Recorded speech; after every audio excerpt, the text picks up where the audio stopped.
सबसे पहले तथागत बुद्ध और बाबा साहेब के चरणों में नमन करते हुए, सभी महापुरुषों के चरणों में कोटि कोटि नमन करते हुए आप सब साथियों को क्रांतिकारी जय भीम, विनम्र नमो बुधाए। साथियों, कोई भी बीमारी हो, अगर बीमारी का असल कारण ना पता हो तो शायद बीमारी का इलाज ठीक से नहीं हो सकता। अगर किसी को बुखार हो जाए और वो डॉक्टर के पास दवाई लेने के लिए जाए, डॉक्टर उसको अंदाजे से उसकी समस्या सुन के दवाई दे देता है। व्यक्ति दवाई खाता तो या तो वो ठीक हो जाता है या फिर वो ठीक नहीं होता है। अगर वो ठीक नहीं होता तो दोबारा डॉक्टर के पास जाता है, तो डॉक्टर सोचता है कि जो बीमारी मैंने इसकी सोची थी, जिसके लिए मैंने इसको दवाई दी थी, ये ठीक नहीं हुआ, इसका मतलब इसका बीमारी कुछ और है, बीमारी का कारण कुछ और है। तो बीमारी का कारण जानने के लिए कई प्रकार के टेस्ट कराता है। टेस्ट कराने के बाद पहले वो डायग्नोज करता है कि बीमारी का असल कारण क्या है। जब वो असल कारण को जान लेता है, उसके बाद दवाई देता है तो मरीज ठीक हो जाता है। हम अपनी लड़ाई को बार बार क्यों हारते हैं? हमारे साथ बार बार उत्पीड़न की घटनाएं क्यों होती हैं? अगर इसको जानना है तो इसके असल कारण को समझे बिना अगर हम लड़ाई लड़ेंगे तो लड़ाई कभी जीत नहीं पाएंगे। लड़ाई को जीतना है तो बीमारी के असल कारण को जान लो। ये लड़ाई केवल डॉक्टर रितु के लिए नहीं है। तो डॉक्टर रितु के साथ जो हुआ, डॉक्टर रतनलाल जी के साथ जो हुआ, ये लोग तो वीर हैं कि लड़ाई को लड़ रहे एक सैनिक की तरह, एक मजबूत योद्धा की तरह। लेकिन हमारे बीच ऐसे भी हमारे बहन भाई हैं जिनका मनोबल इतना मजबूत नहीं होता। वो लड़ाई लड़ने की बजाय सरेंडर कर देते हैं, सुसाइड कर लेते हैं। देश के जितने इंजीनियरिंग कॉलेज हैं, जितने मैनेजमेंट कॉलेज हैं, उनके अंदर अगर हर साल जितने बच्चे सुसाइड करते हैं, आपने क्या कभी ये जानने की कोशिश की है कि वो सुसाइड करने वाले केवल एससी एसटी के लोग ज्यादा क्यों हैं या ओबीसी के लोग ज्यादा क्यों हैं? अगर उसके असल कारण को जानेंगे तो शायद डॉक्टर रितु की समस्या का भी आपको कारण का पता चल जाएगा, डॉक्टर रतनलाल की भी समस्या का कारण का पता चल जाएगा। पायल तड़वी ने जो सुसाइड किया, जो संस्थानिक हत्या हुई, या रोहित वेमुला ने या अमित ने या किसी और ने, ये जितनी भी सुसाइड हुई, इसके असल कारण को जानना है तो उसके बीमारी के कारण को समझो। बीमारी का कारण जातिवाद है, बीमारी का कारण वर्ण व्यवस्था है। अगर तमिलनाडु के मुख्यमंत्री के बेटे अगर वो कह रहे हैं कि ये जो सामाजिक न्याय के खिलाफ जो व्यवस्था है, कोई सनातन कहे, कोई कुछ और कहे, कोई कुछ और कहे, मनवादी कहे, जो मर्जी कह लीजिए, जो मर्जी नाम दे लीजिए, मैं भी आज यहाँ आपके सबके बीच में हमेशा बोलता हूँ, यहाँ भी बोल रहा हूँ, जिस सामाजिक व्यवस्था में या जिस धर्म में समता, स्वतंत्रता और बंधुता और न्याय के लिए कोई स्थान नहीं है, जिस सामाजिक व्यवस्था या धर्म में कोई जन्म से नीच है, कोई जन्म से ऊंच है, जिसमें पक्षपात भेदभाव है, ऐसी सामाजिक व्यवस्था का खत्म हो जाना देश के लिए भी और देश के लोगों के लिए भी और संविधान के लिए भी, मानवता के लिए भी हितकारी होगा। असल समस्या का जो कारण वो जातिवाद है, और ये जातिवाद की बीमारी की वजह से एक काबिल प्रोफेसर को नौकरी से निकाल दिया। और उसके दो कारण है निकालने के। पहला कारण तो शेड्यूल कास्ट काबिल क्यों है, और दूसरा कारण यह है कि यूथ जो पैदा होता है वो स्कूलों से, यूनिवर्सिटी से होता है। जो माइंड तैयार होता है वो यूनिवर्सिटी से और स्कूल से होता है। अगर स्कूल और यूनिवर्सिटीज के अंदर इस तरह के काबिल प्रोफेसर बनेंगे तो वो जो यूथ को तैयार करेंगे, वो न्याय के लिए अपनी लड़ाई लड़ेंगे, अपने समाज की आवाज को बुलंद करेंगे। वो नहीं चाहते कि काबिल प्रोफेसर यूनिवर्सिटीज के अंदर बने। इसीलिए आज पूरे देश के अंदर यूनिवर्सिटीज के अंदर जो सिलेक्शन चल रहा है, अगर आप उसके डाटा को उठाकर देखेंगे, पूरे देश की यूनिवर्सिटीज के अंदर असिस्टेंट प्रोफेसर, एसोसिएट प्रोफेसर और प्रोफेसर केवल और केवल आरएसएस से जुड़े लोगों का सिलेक्शन हो रहा है। क्योंकि वहां कोई रिटन टेस्ट होता नहीं है, इंटरव्यू से सिलेक्शन होता है, इंटरव्यू लेने वाले उनके लोग हैं, नाम आ जाता है आरएसएस के मुख्यालय से, तो उनका सिलेक्शन हो जाता है। तो कौन सी विचारधारा बढ़ेगी? मानवतावादी, समतावादी, न्याय की विचारधारा बढ़ेगी या असमतावादी, अविज्ञानवादी, अन्याय के ऊपर जो आधारित व्यवस्था है वो बढ़ेगी? जो अन्याय के ऊपर आधारित व्यवस्था है वो बढ़ेगी, वो बढ़ रही है, और वो डॉक्टर रितु जैसे लोगों को इसी तरह प्रताड़ित करती रहेगी। इसलिए लड़ाई का असल कारण जानो। उन लोगों ने इतनी बड़ी साजिश रच दी, आपको पता ही नहीं चला। अरे आप सोचो, जब भारत आजाद हुआ तो प्राइवेट स्कूल नहीं होते थे, सरकारी स्कूल होते थे।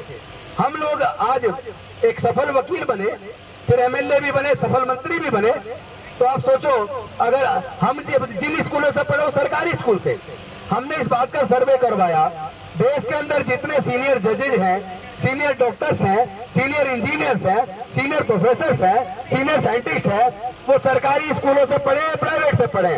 तो हमारे सर्वे में निकल कर आया 98% senior doctor, senior engineer, senior scientist, senior professor, senior bureaucrat, senior जजेस, चाहे वो सुप्रीम कोर्ट के हो चाहे हाई कोर्ट के हो, वो 98% सरकारी स्कूलों से पढ़े। तो फिर ये प्राइवेट स्कूल क्यों खुल गए? क्योंकि उन्हें दर्द पैदा हो गया कि इन सरकारी स्कूलों में दलितों के बच्चे भी पढ़ रहे हैं, आदिवासियों के बच्चे भी पढ़ रहे हैं, पिछड़े वर्ग के भी बच्चे पढ़ रहे हैं, और पढ़ लिख कर इतने काबिल बन रहे हैं कि वो डॉक्टर रतनलाल जैसे भी बन रहे हैं, वो डॉक्टर रितु जैसे भी बन रहे हैं, वो जवाब देना सीख रहे हैं, आंखों में आंख मिला के बात करते हैं। उनको आंखों में आंख मिला के बात करना पसंद नहीं है, उनको सवाल पूछना पसंद नहीं है, वो आपकी जुबान को बंद करना चाहते हैं। क्योंकि जब एट्रोसिटी होती है तो एट्रोसिटी के खिलाफ हम लोग आवाज बुलंद करते हैं, और जो लोग कानून की जानकारी रखते हैं वो लोग एट्रोसिटी एक्ट के अंदर मुकदमा दर्ज करा के ऐसे लोगों को जेल में डालने का इंतजाम भी करते हैं। लेकिन अब जेल में डालना भी आसान नहीं रहा, क्योंकि हर जगह वो व्यवस्था, वो मनवादी व्यवस्था के लोग तो कोर्ट के सुप्रीम कोर्ट पर पहुंच गए हैं। आप कोई भी रिकॉर्ड उठा के देख लो, दिल्ली का ही कह देता हूं मैं, आप दिल्ली का रिकॉर्ड उठा के देख लो, जितने भी SC ST prevention of atrocities act 1989 के तहत मुकदमे दर्ज हुए हैं, आप देख लेना, या तो पुलिस गिरफ्तार नहीं करती, और अगर किसी दबाव में गिरफ्तार कर भी ले तो कोर्ट में जैसे ही पेश करते हैं जज वहीं पे बेल दे देता है, वहीं पे 90% से ज्यादा केस में कोर्ट में पेश करते ही बेल दे देता है, जेल नहीं जाता बंदा, उसको डर ही नहीं है। तो एट्रोसिटी एक्ट को डाइल्यूट किया गया, कोशिश की गई, वो तो 2 अक्टूबर 2018 को हमारे जामाज सिपाहियों ने आंदोलन मजबूती से चलाया तो वो वापस हुआ। तो लड़ाई मजबूती से लड़ेंगे तो इनकी भी वापसी होगी, इनकी भी वापसी होगी। लेकिन इनकी वापसी होगी कब? इनकी वापसी तब होगी जब 2024 में इनकी वापसी कर दे, इनको वापस भेज दे, इनको सत्ता से नीचे उतार के इनके घर बिठा दे। और ये संभव है, इसलिए संभव है कि 85% तो देश के अंदर SC ST OBC और माइनॉरिटी के लोग हैं। अरे 85% पे 15% राज कैसे कर सकता है? जब तक आप बिखरे रहोगे, जातियों में बटे रहोगे, तब तक जाति की वजह से उत्पीड़न भी बना रहेगा, और 85 पे 12% 15% राज भी करता रहेगा। तो लड़ाई तो आसान है, लड़ना लड़ाई आसान है। उन्होंने देख लिया कि इनके पास बोलने की ताकत कहां से आई, इनके पास बोलने की ताकत पढ़ने से आई है, तो इनसे पढ़ाई छीन लो। इनके पास बोलने की ताकत पैसे से आई है, पैसा नौकरी से आया है, तो इनकी नौकरी छीन लो। तो उन्होंने 2 मोर्चे पे एक साथ काम किया। एक तरफ उन्होंने प्राइवेट स्कूल खोलने शुरू कर दिए, सरकारी स्कूलों को कमजोर करना शुरू कर दिया, तो आपके स्कूल चले गए, आपके स्कूल चले गए। फिर भी कुछ लोग मेहनत मशक्कत करके अगर 12वीं पास करते हैं, अब बच्चा सोचता है डॉक्टर बनूं, इंजीनियर बनूं, वकील बनूं, वो पहले उसे कोचिंग करने के लिए पैसा चाहिए, कहीं से अरेंज करके कोचिंग कर भी ले, और बच्चा एग्जाम पास कर लेता है। अब उसका इंजीनियरिंग के लिए एडमिशन के लिए उसको ऑफर आता है, उसके अंदर BLLB जो 5 साल की डिग्री है, जैसे नेशनल लॉ यूनिवर्सिटी है, उसके अंदर उसका सिलेक्शन हो गया, अब उसको फीस जमा करनी है। उसका मेडिकल में सिलेक्शन हो गया, अब उसको फीस जमा करनी है। आपको जान के ताजुब होगा, 1 साल की फीस लगभग 2.5 लाख रुपया, 1 साल की फीस लगभग 2.5 लाख रुपया। हॉस्टल का खर्चा अलग, खाने का खर्चा अलग, बाकी सारे खर्चे अलग, सारे खर्चे जोड़ने तो 1 साल के अंदर उसे कम से कम 1.5 लाख रुपया चाहिए। अब कोई से कोर्स 4 साल का है, कुछ कोर्स 5 साल के, तो लगा लीजिए 12 से 15 लाख रुपए अगर आपके पास अपने बच्चे को इंजीनियरिंग की, मेडिकल की, लॉ की डिग्री कराने के लिए है, तो आप अपने बच्चों को पढ़ा पाएंगे, वरना नहीं पढ़ा पाएंगे। वो लोग जानते हैं, SC ST OBC और माइनॉरिटी के 99% लोग ऐसे हैं जिनके पूरे परिवार की इनकम जोड़ दी जाए तो 15 से 20 हजार रुपया है।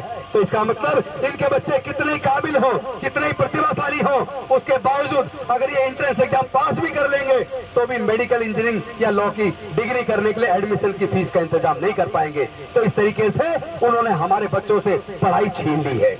आपको नहीं दिख रहा तो आपकी गलती है, आपको समझ नहीं आ रहा तो आपकी गलती है, लेकिन मनोवादियों ने सत्ता के अंदर रहते हुए आपके बच्चों से पढ़ाई छीन ली और सरकारी संस्थानों को एक एक करके बेच दिया, प्राइवेटाइज कर दिया। जो प्राइवेटाइज हो गया वहां पे रिजर्वेशन खत्म, वहां आपकी नौकरी खत्म। अभी मैं एक वो देख रहा था, आज ही किसी ने ट्वीट पे डाला हुआ, जितनी वैकेंसी निकली यूपी के अंदर की है, तो वैकेंसीज के अंदर क्या था, जहां एससी की वैकेंसी में लिखा है नॉट फाउंड सुटेबल, यानी सुटेबल कैंडिडेट ही नहीं मिला।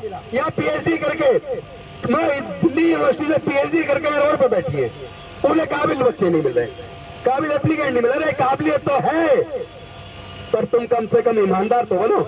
पर हमें पता है तुम्हारी सोच न्यायवादी नहीं है, तुम्हारी सोच समता, स्वतंत्रता, बंधुता और न्याय के खिलाफ है। तुम कभी न्याय दे नहीं सकते, हम जानते हैं, इसलिए हम ताकत तैयार कर रहे हैं, हम न्याय छीन लेंगे। आप होते कौन है हमें न्याय देने वाले? आप होते कौन है हमारे हक को मांगने वाले? आप होते कौन है 12-15% के लोग पूरे देश के सत्ता में बैठे हैं। हमने तैयारी कर ली है, ये सत्ता भी हम छीन लेंगे। हम ताकत रखते हैं, हम जानते हैं, तुम्हारे षड्यंत्र को हम समझ गए हैं, लेकिन इसमें अगर कोई बाधा बनी है तो वो है जाति। क्योंकि हम लोग जातियों को की वजह से प्रताड़ित है और हम ही लोग जाति को जिंदा रखते हैं। ये वाल्मीकि है, ये जाटव है, ये खटीक है, ये कोली है, ये लोहार है, ये कश्यप है, ये मल्ला है, ये फलाना है, ये डिगड़ा है। अरे जाति बनाई जिसने, वो जाति की वजह से फायदे में है और जाति की वजह से हम नुकसान में है, तो फिर हम जाति को जिंदा क्यों रखें? अरे कम से कम आपने आपस में से तो जाति खत्म कर दो। कम से कम एससी, एसटी, ओबीसी के लोग ही अपने अंदर की जाति खत्म कर ले, ओबीसी से बाद में करवा लेना। अभी उनमें थोड़ा सा असर धर्म का घुसावा धीरे धीरे निकल रहा है, धीरे धीरे निकल रहा है, निकल जाएगा, उसके बाद सत्ता आपकी है। लेकिन कम से कम एससी, एसटी के लोग तो जाति खत्म करें। हम लड़की की शादी करें, लड़के की करें तो अपनी जाति ढूंढ रहे हैं। अरे जब हम ही जाति को जिंदा रखेंगे तो जाति को खत्म कौन करेगा? और जाति जिंदा रहेगी तो जाति की वजह से होने वाला उत्पीड़न जिंदा रहेगा। अगर उत्पीड़न से मुक्ति चाहते हो तो जाति छोड़ो, समाज छोड़ो। मिशन जय भीम के माध्यम से पूरे देश में जाकर मैं लोगों को यही आह्वान कर रहा हूँ, जाति छोड़ो, समाज जोड़ो। जिस दिन समाज जुड़ गया उसके बाद आपको ये धरने पर जंग करके अपने हक की लड़ाई लड़नी पड़ेगी, बल्कि आप खुद वहां बैठकर न्याय करने की कुर्सी पर होंगे। वो कुर्सी आपकी है, जिस पे कब्जा करके कोई और बैठा है तो आपको वो कुर्सी छीननी होगी। क्योंकि भीख मांगने से तो भीख भी आसानी से नहीं मिलती, लेकिन जो छीनने का दम रखते हैं वो अपने आप अपना हक ले लेते हैं। बस बोलने को बहुत कुछ है, मैं आता रहता हूँ बीच बीच में, आगे भी आता रहूंगा। इस लड़ाई को तेज करेंगे। हो सकता है ये जो अभी ये G20 चल रहा है, तो हो सकता है 3 दिन के लिए वो हमारे सामान को भी उठा के ले जाए, हमको भी उठा के ले जाए, लेकिन हमें रुकना नहीं है, इस लड़ाई को बढ़ाना है। और ये लड़ाई यहाँ तक ना रुके, दिल्ली यूनिवर्सिटी के इस कैंपस तक, इस लड़ाई को देश के कोने कोने में, गांव गांव तक ले जाकर। में बहुजन केवल बोलना नहीं है, 85 हम बोलते हैं, लेकिन 85 में तो होता क्या है, 70% धर्म के नाम पे जाकर उस 15% के साथ खड़ा होकर उनको 85 बना देता है और अपने आप को 15 बना देता है।